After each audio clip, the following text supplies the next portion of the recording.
BJP leader Meenakshi Lekhi ने राहुल गांधी के खिलाफ तौहीन अदालत का मामला दायर किया है। मीनाक्षी लेखी के मुताबिक राहुल गांधी ने सुप्रीम कोर्ट के राफेल मामले पर फैसले को गलत तरीके से पेश किया है।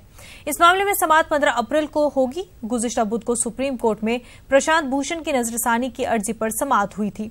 अदालत ने राफेल मामले पर फिर से समाअत पर रजामंदी जताई थी। पूरे मामले पर न्यूज 18 नुमाइंदे सुशील ने मीनाक्षी लेखी से बातचीत की।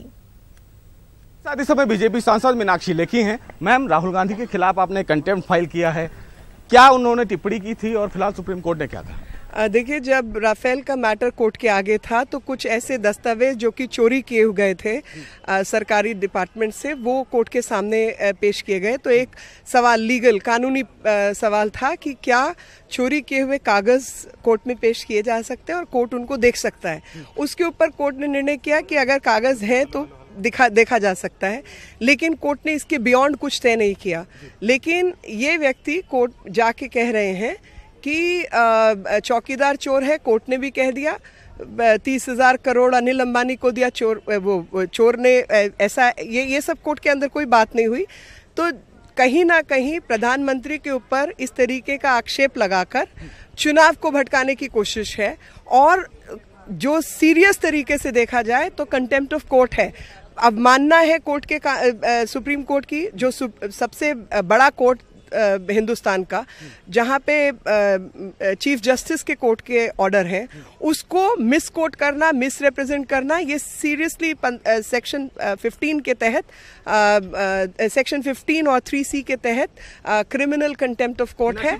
अभी कोर्ट ने ये नहीं माना कि इसमें भ्रष्टाचार हुआ है। फिलहाल कोर्ट अभी उस मिनिस्ट्री के दस्तावेजों की वैधता को तय करेगा और पुनर्विचार याचिका अभी पेंडिंग है। तो ये कह देना कि भ्रष्टाचार हुआ है कहीं ना कहीं सवालों के वो नहीं, और सिर्फ भ्रष्टाचार हुआ नहीं, नाम लेकर कहना कि चौकीदार चोर है और गैर कानूनी काम, और आज ये लगातार इस तरीके की हरकतें की जा रही हैं, और ये लगातार हरकतें जो की जा रही हैं उसी का कारण है कि रिपीटेडली इस तरीके की हरकत की गई है। और इस व्यक्ति को, जो बिल्कुल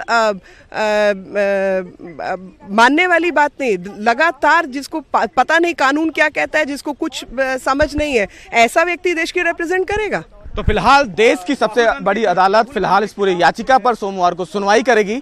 लेकिन मीनाक्षी लेखी ने सुप्रीम कोर्ट में राहुल गांधी के खिलाफ अवमानना याचिका दाखिल किया है। अब देखना यह है कि देश की सबसे बड़ी अदालत इस पूरे मामले में अपना क्या कुछ अंतरिम फैसला सुनाती है। कैमरामैन प्रहलाद के साथ सुशील पांडे, न्यूज 18 दिल्ली। साबिक फौजियों ने सदर जमहूरिया और इलेक्शन कमीशन को खत लिखकर चुनाव के दौरान फौज के नाम के इस्तेमाल पर सवाल उठाया है। फौज के साबिक सरबराह समेत 156 फौजियों ने खत लिखकर एतराज जताया है कि सियासी लीडर फौजियों के ऑपरेशन का सहारा अपने सर ले रहे हैं, जिसे किसी भी सूरत में कबूल नहीं किया जाना चाहिए।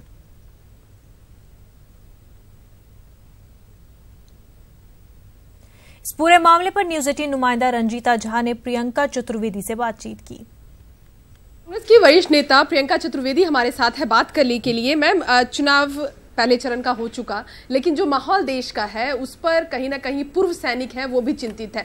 राष्ट्रपति को उन्होंने पत्र लिखा है और ये कहा है कि सेना का जो राजनीतिकरण हो रहा है या चुनाव में जो इस्तेमाल हो रहा है, हम उससे दुखी हैं और उस पर कार्रवाई करनी चाहिए राष्ट्रपति को। क्या कहेंगे इस पर? देखिए, इतनी दुर्भाग्यपूर्ण स्थिति बन चुकी है कि भारतीय जनता पार्टी ने इलेक्शन कमीशन के लेटर के बावजूद भी सैनिकों की शहादत का पूरा राजनीतिक फ़ायदा उठाने का काम किया।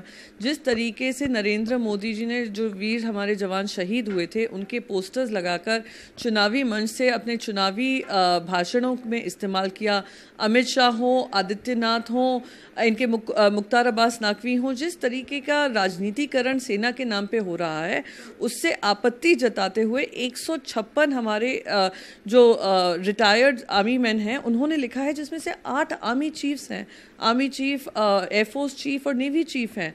तो आप समझ सकती हैं कि आज उनके मन में क्या बीत रही होगी कि वो संगठन जो सिर्फ संविधान की शपथ लेकर भारत माता के लिए पूरे समय कार्यरत रहता है, उनका इस्तेमाल कर राजनीतिक फ़ायदा उठाने का कोशिश और वोट बटोरने का काम है।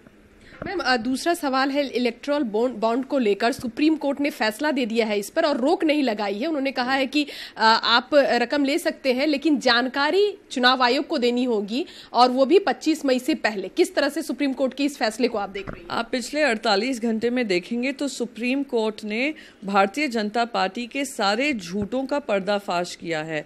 जिस तरीके से इलेक्टोरल बॉन्ड्स के जरिए ये धन प्राप्त कर रहे थे और कोई ट्रांसपेरेंसी नहीं थी, ये 2014 का वादा करने के बावजूद कि पॉलिटिकल कैंपेनिंग में ट्रांसपेरेंसी आएगी, ये इस तरीके के काम कर रहे थे। अब सुप्रीम कोर्ट के जरिए, ये सील्ड एनवेलप के जरिए देश को ये पता चल सकेगा कि भारतीय जनता पार्टी ने कौन से ऐसे सूट बूट वाले इनके कॉर्पोरेट कंपनीज हैं जिनसे इन्होंने पैसा बटोरा है।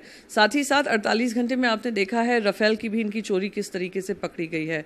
हमने देखा है किस तरीके से नामो टीवी पर रोक लगाई गई है, उनकी जो पिक्चर आ रही थी उस पर रोक लगाई गई है। और ये चौथा मैं मानती हूँ बहुत ही महत्वपूर्ण निर्णय है और उम्मीद करते हैं कि भारतीय जनता पार्टी इससे कोई सबक सीखेगी। कैमरा पर्सन सत्य प्रकाश के साथ रंजीता झा, न्यूज़ 18 नेटवर्क।